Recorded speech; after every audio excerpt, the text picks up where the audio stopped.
Hello, welcome back to part 6 of Liberation of Hyrule Insanity's Extreme. You know, I have a real bad habit of wanting to call it Insanity's End. I think that was what James had originally called it, but now it's called Insanity's Extreme. And, yeah, so you'll see me get those mixed up. So, you'll get to see what's in this church-looking building, and inside here is basic trading. You have to have 5 hearts before you're allowed to start. And I'm going to go start out with the battle part. Pretty much those little portal looking things are enemy spawners. And I have to do this with my sword only. And I can't get hit once. If you get hit, it doesn't kill you, it just resets you. It just takes you to a little room that tells you you failed and you gotta try harder. There's a lot of different strategies that I used. I found that staying near the blocks, the 2 little blocks in the position I am standing, seemed to be where I failed the least. So that's that. I feel the most dangerous enemy in this training are the Tektites. Those little spider jumping things. They are very unpredictable when they jump and they move really fast. So, you know, those enemies in general are not deadly, but when you can't get hit by them, they are very deadly. And I'm gonna go ahead and reveal something. I think I'm gonna use a Tektite in my quest that can kill you in 1 hit. But you can kill it in 1 hit. Spoiler warning. Ha ha ha.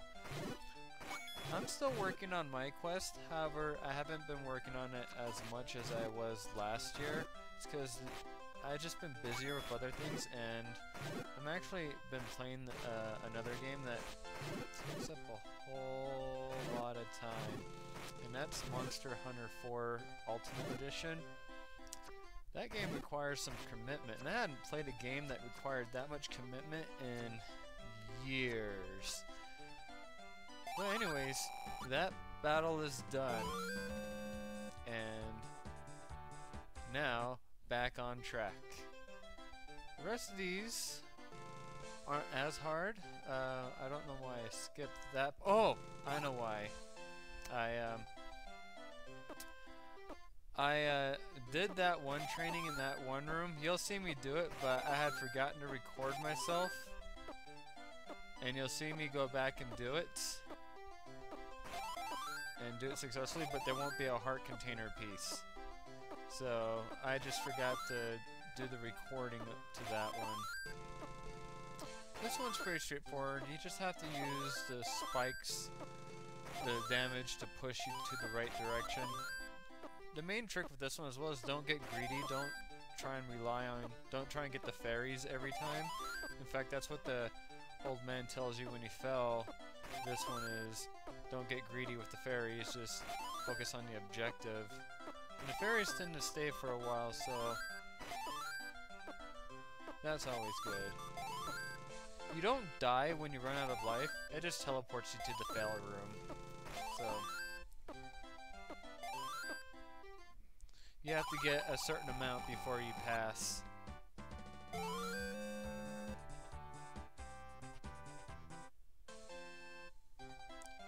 So yeah, this is me doing this one that I accidentally skipped successfully. I go, oh crap, I forgot to record this one. So, well, it's pretty straightforward. He just says, good job.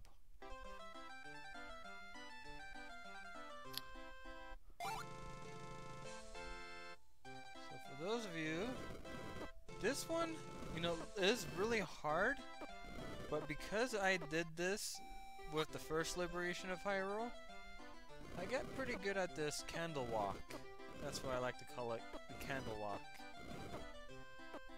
And that actually didn't take me too many tries to do. fact, I tend to have a fairly high success rate, just because of my previous experience with the first Liberation of Hyrule game. So, I get some fresh air, because, you know, after a hard work of training, you gotta get some fresh air. Unless if you're training outside, that is. Ha ha! But this one is just a standard boomerang.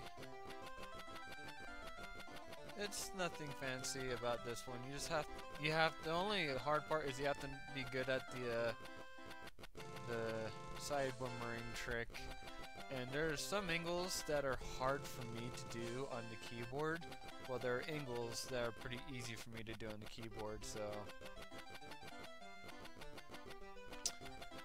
you have to get a certain amount of these within the time limit, or you go to the fail screen.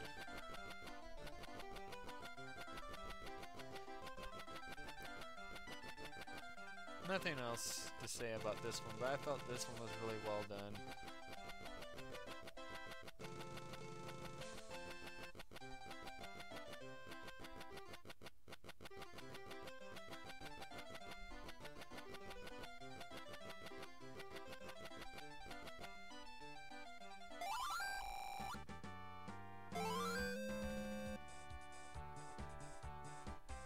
So onward to the next training session. Thank you for the life. This one is probably the second hardest one. You just have to be absolutely perfect with your fire and your sword strikes. You can't. There's no room for error here.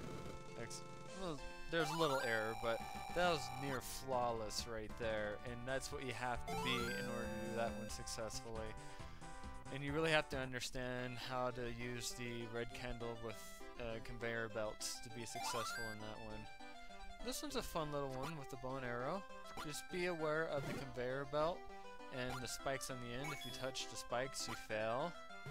And if you don't kill enough guys, you fail. So, and the conveyor belts switch.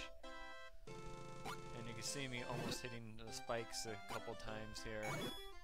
So this was a really well done training bow and arrow section, so good job.